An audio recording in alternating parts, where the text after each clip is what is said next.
The other day, Justin Trudeau came to the United States and went to Mar-a-Lago where he had dinner with Donald Trump to talk to Donald Trump about the tariffs that Donald Trump's threatening to implement on Canada. According to a couple people who were sitting there having dinner with him, apparently Trump told Trudeau that if he can't afford the tariffs, then maybe Trudeau should sign the country over to the United States and become the United States' 51st state. And everyone's just having a heyday with this, including Donald Trump himself posting this meme. And I'm perfectly fine with Canada becoming part of the United States, but you're going to have to change the way that you vote. Listen, don't California my country, okay? There's a lot going on today, so I'm going to do this whole rundown all in one video to save you time and me time. There was also supposed to be an alien invasion or some kind of alien attack this morning, and apparently I overslept and missed it. It came from an episode of Joe Rogan where he had a guy on where he talked about a web bot that back in 2009 predicted Trump featuring on the Joe Rogan podcast, adding that there would be a UFO war 39 days after his appearance, which would be today, December 3rd, 2024. Nothing's happened. I don't see anything, and I'm a little bit disappointed, but you know what? Disappointment's kind of been par for the course for the last 4 years, so I guess I'm really not surprised, and that doesn't really matter. While we were waiting all on aliens, South Korea came out and they decided that they were going to enact a martial law, which maybe I thought, well, maybe the aliens are starting over there, but they're not. They're not doing that. It has something to do with the political party being infiltrated into the other political party, and apparently they're spies. But the martial law has since been lifted. It got pretty violent this morning. Apparently there's some protesters in the streets, but so far it's been lifted, and that was a couple hours ago, so it sounds like South Korea is doing just fine. Don't ask me anything about South Korea. I know nothing about South Korea politics. And then while all that was going on, Donald Trump posted a meme of himself and Elvis Presley, and that kind of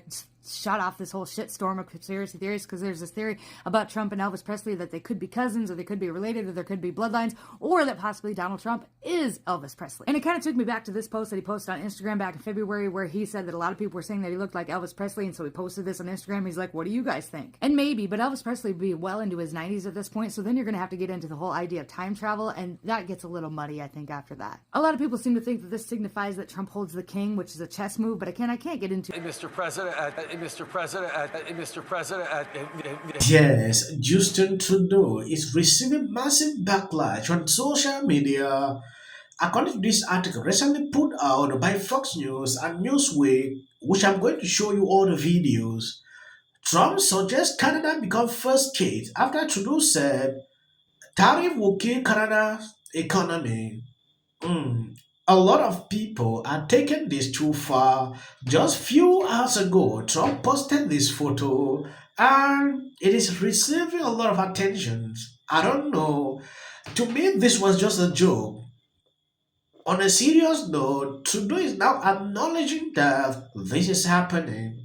Then I asked myself, what has he been doing for the past years? He allowed this to happen. Now Trump came in. Look at how Canada is hot. I'd love your response here to some reporting out of Fox News that Trump allegedly told Trudeau if Canada can't handle the impact of new tariffs, it should become an American state. There were some participants in the meeting said, Trump was clearly joking. Was that your understanding of that comment? Yeah, I do think it's important to emphasize that this was a really social dinner. I mean, there was a lot of joking, storytelling. There was a lot of discussion around, the prime minister was asking the president about the campaign and the election, asking about Mar-a-Lago. People were teasing each other. They talked business. We talked serious matters, obviously, as well. But it was a 3-hour dinner. And there was the prime minister and the president, I'll be honest, they know each other well and they enjoy each other's company. So that was the tone and tenor of it. And I have to tell you, I see it as a good thing. I see it as a good thing that there's sort of this more teasing relationship, let's just say, than something more serious. I think in Canada, we often think of ourselves as sort of like Americans' cousins, and it felt a little bit like family ribbing from my point of view. Trudeau is cool. When I look at the whole situation and what is happening now, Canada is panicking. A lot of people, especially when I look at this video, which I'm about to show you, Trudeau was put on a hot seat where he was unable to actually answer questions pertaining to that. He acknowledged everything that this is happening at the border. People are entering through Canada. All kind of things are entering. Then I begin to ask myself, so Trudeau knew that this was happening until Trump came in. It therefore means if Biden was still there, this same thing will continue. Trudeau will do nothing. He will allow that to happen, which is extremely concerning. Trump is very wise. He came in and pinched them a little. Now Trudeau is understanding that if Trump put this out, it will affect Canada economy. Reason he's panicking like this and elections are coming. You can understand how this will affect him. The opposition is taking it to a different level.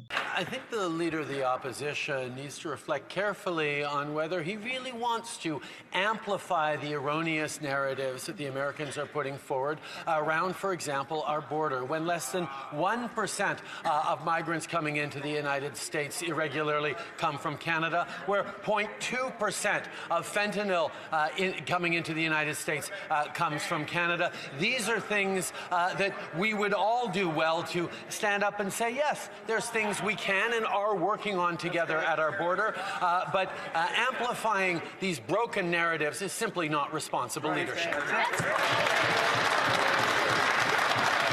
The Honourable Leader of the Opposition. Breaking things is not responsible, Mr. Speaker, and that's what he's been doing for 9 years. My job is not to cover that up for him. In fact, he's broken our economy. He's doubled the cost of housing, doubled the national debt, doubled trouble across our economy with higher taxes on working Canadians. He's in the process of raising taxes on investment and energy right now, while an American incoming president wants to take our jobs and our businesses. It's understandable why President Trump wants Canadian jobs to go south, but why does this Prime Minister want to help him do it?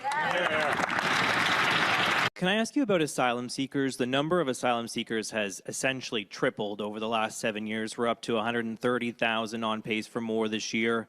The number of resettled refugees has also doubled.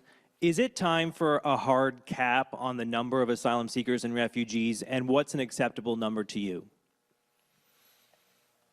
I think it is time for a cap, and it's time to get rid of all of the abuse.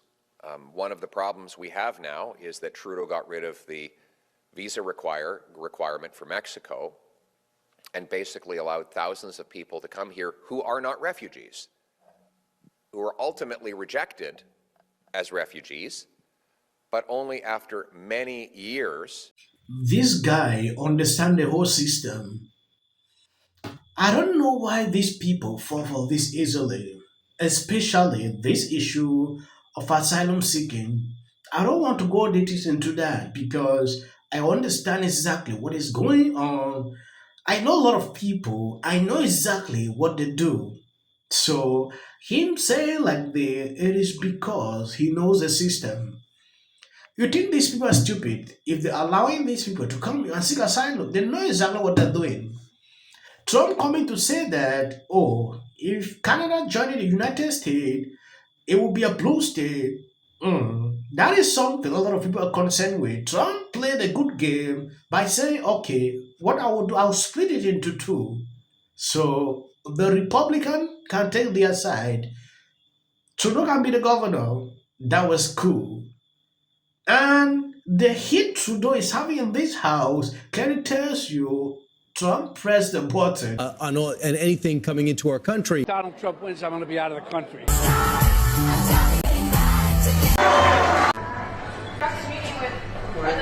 It was an excellent conversation. Why haven't they done it? They broke the border. Justin Trudeau broke the border. I think it's funny how Donald Trump has officially done more for Canada, and he's not even in office yet, than Justin Trudeau, our Prime Minister, has done for the country in years. I had a good call with Donald Trump last night again. Trudeau is at the end of his time. The Prime Minister dances while Montreal burns. Mass officers, and the Prime Minister was nowhere to be found. Justin Trudeau tweeted to Taylor Swift, asking her to add a stop of her Eras tour in Canada. Have a nice Sunday. Doing this. That's what she did. NBC News can now project that Donald Trump has won the state of Wisconsin, which means he is the winner of this race and will return to the White House. And Donald Trump will be our next president. Donald Trump will become the 47th president of the United States. CNN projects that Donald Trump has been elected president, defeating Vice President Kamala Harris and making a political comeback unlike any in modern American politics. You know what?